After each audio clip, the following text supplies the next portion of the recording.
கடலூர்ல பிரம்மாண்டமா வள்ளலார் சர்வதேச மையம் அமைக்கப்பட இருக்கிறதா சொல்லப்படுது. இந்த பெருவழியில தான் பக்தர்கள் நின்று தீபத்தை பார்வையிட்டு தரிசனம் செய்யறதா சொல்லப்படுது. ஆனா இந்த இடம் தான் இப்போ சர்வதேச மையம் அமைக்கிறதுக்காக தேர்வு செய்யப்பட்டிருக்கிறதாகவும் கூறப்படுது. இது பக்தர்கள் மத்தியில பெரும் அதிர்ச்சியை ஏற்படுத்தினதாகவும் பல்வேறு அமைப்பினர் இதுக்கு எதிர்ப்பு தெரிவிச்சிட்டு வரதாகவும் சொல்லப்படுது. வருடந்தோறும் தைப்பூச திருவிழாவிலே 15 20 லட்சம் மக்கள் கூடுகின்ற இந்த பகுதியிலே அந்த பன்னாட்டு மையத்தை அமைத்தால் இங்கே மக்கள் கூடுவதற்கான அந்த வாய்ப்பு இருக்காது. மக்கள் அந்த ஞான ஒளியை காண்பதற்கான வாய்ப்பு இருக்காது.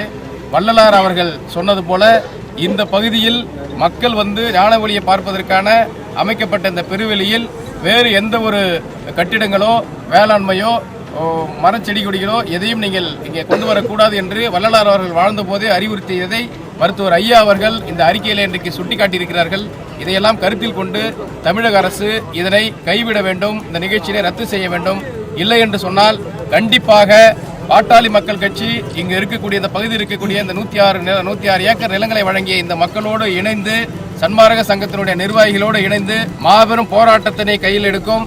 நிச்சயமாக தமிழக அரசு இதை கருத்தில் கொண்டு நீங்கள் கைவிட வேண்டும். கடலூர் மாவட்டம் வடலூர்ல கடந்த 1867 ஆண்டு வள்ளலார் அப்படின்னு அழைக்கப்படக்கூடிய ராமலிங்க அடிகளார் சத்தியஞான சபையை தொடங்கினாரு. அதன் மூலமா பல்வேறு மக்கள் தினம்தோறும் உணவு சாப்பிட்டு வராங்க. பல பேர் இதன் மூலமா பயனடைஞ்சிட்டு வராங்க இன்றளவும் கூட. இந்த நிலையில தான் 1872 ஆண்டு தைப்பூச திருவிழால முதன்முறையா அவர் தீபம் ஏற்றி வச்சாரு. அதை தொடர்ந்து தான் தீபத்தை பார்வையிடுறதுக்காக இவரை பின்பற்றக்கூடியவங்களும் பக்தர்களும் அங்க வந்து பார்த்துட்டு போறாங்க. இந்த சூழல்ல கிட்டத்தட்ட 70 ஏக்கர் பரப்பளவுல பெருவழியில தான் பக்தர்கள் நின்று பார்த்துட்டு போறாங்க. இந்த சத்தியஞான சபையை அமைக்கிறதுக்காக அப்பவே 106 ஏக்கர் பரப்பளவுல நிலம் பார்த்தீங்கன்னா இவருக்கு மக்கள் மூலமா கொடையா வழங்கப்பட்டுச்சாம். அதுல தென்கோடியில சத்தியஞான சபையை அமைச்சிருக்காரு. தர்மசாலை, ஒளித்திருக்கோயில் அமைக்கப்பட்டிருக்கு. இங்க ஏற்றப்படக்கூடிய தீபம் பொதுமக்கள் எந்த ஒரு தடையும் இல்லாம பார்க்கணும் அப்படின்ற தொலைநோக்கு பார்வையில தான் வள்ளலார் அவர்கள் பாத்தீங்கன்னா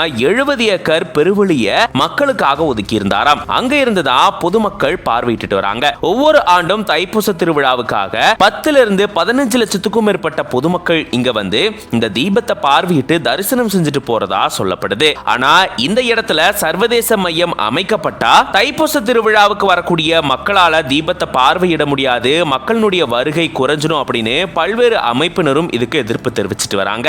வள்ளலார பின்பற்றக்கூடியவங்க சமரச சுத்த சன்மார்க்க சத்திய சங்கத்தை சேர்ந்தவங்களும் இதுக்கு எதிர்ப்பு தெரிவிச்சிருக்காங்க. இந்த சூழல தான் பாட்டாளி மக்கள் கட்சி நிறுவனர் ராமதாஸ் அவர்களும் இதுக்கு எதிர்ப்பு தெரிவிச்சிருக்காரு.